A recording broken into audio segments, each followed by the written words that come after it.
butereevu oluvannyuma lw'akabanga kawanvu aleese azze alanga Nkwakyo Festival wabula okusinziira ku nsonda ez'enjawulo ziraga nti musajja mukulu ono yandibanga festival yagisazizzaamu era ono ategeeza nti alemereddwa okubanga akwatagana ne musajja mukulu Abitex. Jjukira Abitex ye yali abitaddemu ebigere okubanga ategeka festival eno wabula ensonga y'akasente erabikanga eno ebalemesezza. Jjukira aleese yavaayo n'ategeeza nti senga omubuukinga before ate akaseera ne kayitawo nga kawanvu nga valiyo erinnye mwana tumuyinza okufunamu obuzibu era nga kino kyandibanga kyekyaviiriddeko obuzibu eno festival nebanga egenda kwongerwayo wabula ono agamba yandiyagadde okukyusaamu ne ku kifo era nga ye yandiyagadde okubanga festival eno agiteeka wali ebusaabala. Of course abantu bangi bazze beemulugunya nga bagamba eyo nga wala ebuloba nga bagamba bandikyusizaamu ku kifo era musajja mukulu ono alina ekirowoozo ky'otegeka wali ebusaabala ate nga tujjukira ebusaabala waliwo ebyafaayo era nga tukimanyi bulungi nti Bobi Wine azze ategekayo ebivulu bye era nga yadde poliisi ebadde ejjanga ebirinyamu wabula ono ate nga bibeera successful. Jjukira nti Nkwakyo Festival eno ebadde yakubeera mu mwezi ogwa April omwaka guno gwennyini wabula yandigaana okubanga ebeerayo oba tuyinza ogifuna mu mwezi omulala because omukulu agamba neekubyemu mu birowoozo Nkwakyo Festival tugyongezeeyo. Wabula eyo nga nkuje mukwano gwange nyongera okujjukiza nti oli ku Jika Media ensibuko y'amawulire. Kakati musajja mukulu Abitex yadde nga festival bagisazizzaamu obanga eyinza obutabaayo olw'ensonga y'akasente akabalemesezza okuba nga bakolagana ono naye yavuddeyo n'atandika okuba nga ateekawo embeera. Jjukira bano basalawo okubanga balekulira federation gye balimu ey'abapromota era bano bakozeewo nange akakoosi akaabwe era nga kano kalimu abantu abatonotono abasobodde okwegatamu okuba nti batambuza ekintu kyabwe. Jjukira Abitex yavaayo n'agamba nti alina enteekateeka okukolawo federation eyiye emusobozesa okukola ebyo by'ayagala nga tewali amukuba ku mukono. That's why ennaku zino munnange bakola ebivulu komokomu nga we baagadde nga tewali abakuba ku mukono.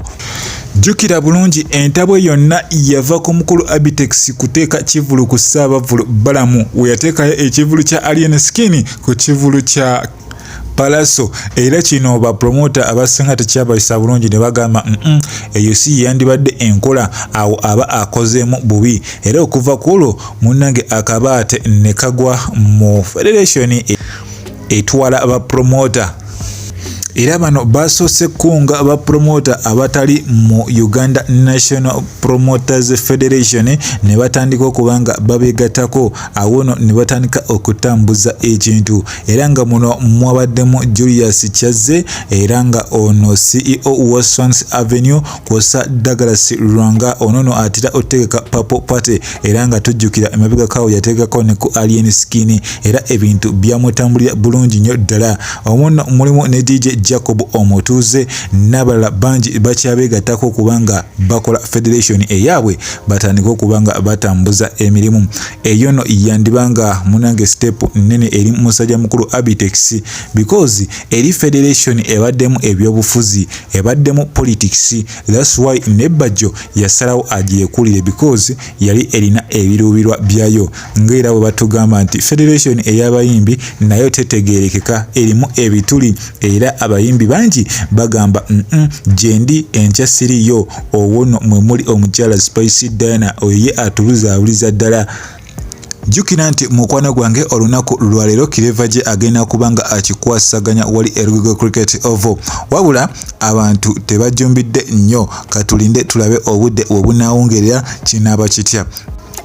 Naye nga Abitex yavuddeyo n'alabula family eya Mayanja n'abategeeza nti teyeetaaga kubanga ate munange abalabako yadde nga Wizo yavuddeyo n'apostinga munange kireva gye wabula omukulu agamba ekyo kyabadde tekimala yadde bakikoze era bakikoze leeti era ono agambye teyeetaaga kulabako muntu yenna okuva mu Mayanja family yadde nga emabega kawo baali batugamba bagenda teekawo tenti nga yo ya Mayanja family yokka bajje batulage omukwano gwe batugamba nti omukwano ogwo bagulina eri kireva gye. Okusinziira ku Abitex agamba bamayanja family bamaze ebbanga ddene nga bakola indiscipline era nga siba mpisa yadde n'akatono.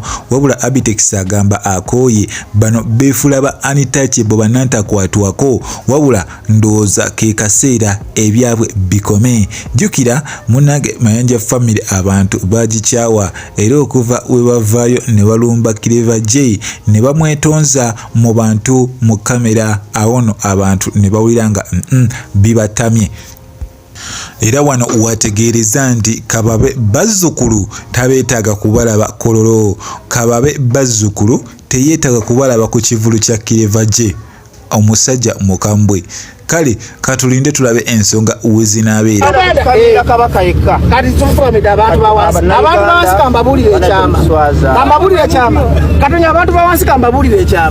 Abayimbi abanene bava mu Clever J. Abantu bemula ku TV nga beefula nti bamutima mulungi bamuvaamu naye Katonda tavudde mu Clever J. Omuyimbi omunene atakoze drop sikulaba erugogo. Omuntu atakoze drop ode kupostinga Clever J togeza n'otegeno. Ate ngenda bawa list y'abantu abeefula abalungi mu kamera nga babi. Eyo list je ngendo bawa. Nobadde mwagala mubbirako ssente. Kati yatabba akoze eki. Vava mu ekisirwa mamba denjogera. Aba mawuli amamuli bakibogo. Omuntu ali mu moyo atoleka kumujja. Amagira atugamba abantu. Aba mademba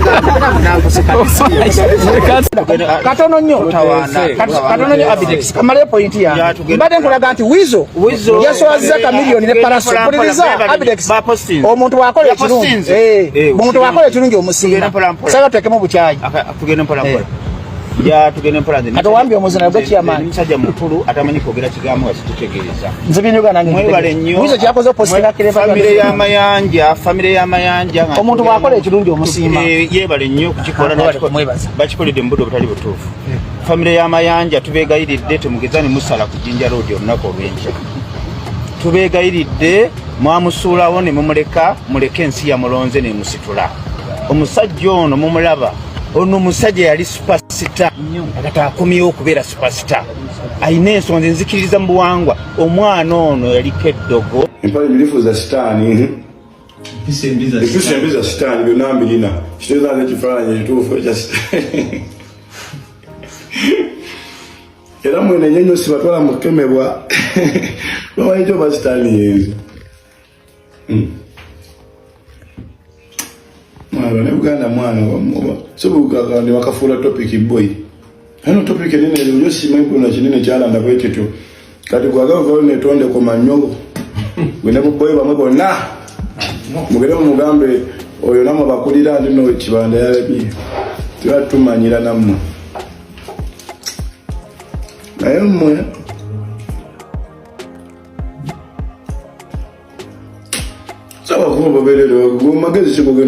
nenga nyongera okujjukiza mukwano gwange nti obadde kujjika media ensiboko y'amawulire gwe tonaba kuba nga osubscribinga genda maaso subscribinge likinga commentinga tusobole okuba nga tutambula ffenna. Saba Mukama Katonda abankuumire.